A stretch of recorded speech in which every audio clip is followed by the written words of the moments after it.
नमस्कार मैत्रिणींनो, मी अमृता. स्वागत आहे तुमचं माझ्या यूट्यूब चॅनलवर. तर 4 दिवसावर दिवाळी आली आहे आणि बघा सकाळी उठल्या उठल्या मम्मीची म्हणजे जे दिवाळीचं सामान असतं ना, किराणा, त्याची साफसफाई चालू आहे. पण माझी अजून घराची साफसफाई सुरू होती. खरं तर शेवटचा टप्पा आहे किचनचा. एकदम जो किचन ओटा असतो तिथली घाण काढायची राहिली होती फक्त. पण ती काढल्याशिवाय पण एकदम घर स्वच्छ वाटतच नाही. म्हणून सगळा पसारा बाहेर काढून घेतला आणि त्याच्यानंतर बरण्या रिकाम्या करून गणपतीच्या टायमिंगलाच धुतल्या होत्या, त्याच्यामुळे मी काही धुतल्या नाही. आता फक्त वरून पावडरच्या पाण्याने पुसून घेतल्या आणि स्वच्छ कपड्यांनी पुसून घेतल्या आणि त्याच्यानंतर तसाच टब उचलून उन्हामध्ये ठेवला. आत्ता जर सगळं काढत बसले असते ना, खूप टाईम गेला असता आणि दिवाळी एकदम जवळ आल्यामुळे ना मी काय कुठे कुठे ना बराच शॉर्टकट मारला आहे. तरी पण जेवढी जमते ना तेवढी मी क्लिनिंग व्यवस्थित केली.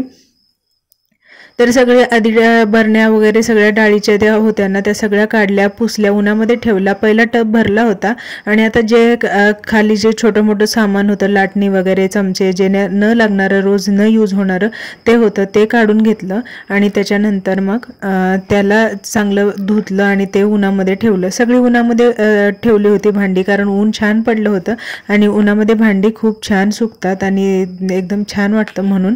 तर ते सगळा पसारा आवरून घेतला आणि काही काही अजून राहिलेलाच आहे बघा. तर तो आता मी एक एक करून काढून घेते. पहिले झाडूने झाडू मारून घेतलं. जाळी खूप झाली होती, 2 महिन्यातच एवढी जाळी झाली होती. झुरळ वगैरे काही नाही, फक्त जाळीच आहे. तर ती काढून घेतली आणि आता ना निरम्याचं पाणी केलं आणि ते टाकून घेते आणि घासणीने घासून घेते. म्हणजे कसं एखादं कुठं झुरळ असेल ना ते पण राहत नाही. खरं तर हे काम खूप रिस्की आहे. करताना मी 2 वेळा घसरले, पण एकदम काळजीपूर्वक केलं ना काहीच होत नाही. आता मला सवय झाली त्याच्यामुळं तरी पण एखाद्या वेळेस चुकून जरी घाई केली ना तर घसरतं, कारण निरम्याचं पाणी सगळ्या किचनमध्ये होऊन जातं. आणि आता वाकून मला घासून घ्यायचं ना, म्हणजे खूप पाय दुखत होते. म्हणून रेयांशला स्टूल मागितला तर त्याने लगेच आणून दिला आणि त्याला म्हणत होते की अरे बाहेर जा, घसरून पडशील, तर तो ऐकतच नव्हता. शेवटी मला ना त्याला बाहेर नेऊन सोडावा लागला आणि दरवाजा लावायला लागला. तेव्हा कुठे तो गेला. नाहीतर असं झालं असतं, मी बसले असते काम करत आणि तो पडला असता घसरून. सहजच घसरतं त्याच्यामुळं. तर चला, आता सगळं व्यवस्थित घासून घेतलं आणि त्याच्यानंतर पाण्याने ओतून, म्हणजे जास्त पाणी वापरलं मी बरं का.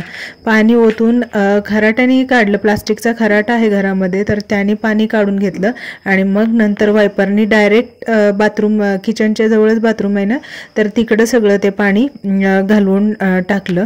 म्हणजे क्लीन पण होतं आणि पाणी पण राहणार नाही. दरवाजे, बेडरूमचे, हॉलचे सगळे दरवाजे बंद केले होते, कारण पाणी जाऊ नये म्हणून.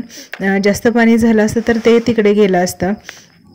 तर आता सगळी ते आवरावर केली, उन्हामध्ये भांडी सुकवली आणि आता बघा मम्मी हेल्प करत आहेत. त्या जागेवर वस्तू ठेवून देत आहेत, कारण बराच वेळ झाला आहे आणि जेवणाची पण तयारी करायची आहे. चला, एक व्हिडिओ अजून शेअर करायचा होता, बरेच दिवस म्हणत होते. ही रेडी रांगोळी मी स्वतः बनवलेली आहे आणि बघा, मला नक्की कमेंट करून सांगा ही कशी बनलेली आहे.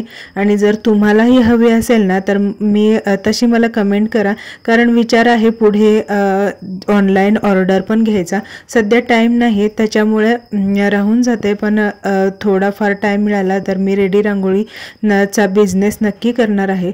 तुम्हाला हा व्हिडिओ कसा वाटला मला नक्की कमेंट करून सांगा. व्हिडिओ आवडला असल्यास व्हिडिओला लाईक करा, शेअर करा आणि बघा जाता जाता ह्या रेयांच्या अशा खोड्या चाललेल्या असतात. चला, भेटूया नंतर व्हिडिओमध्ये. बाय.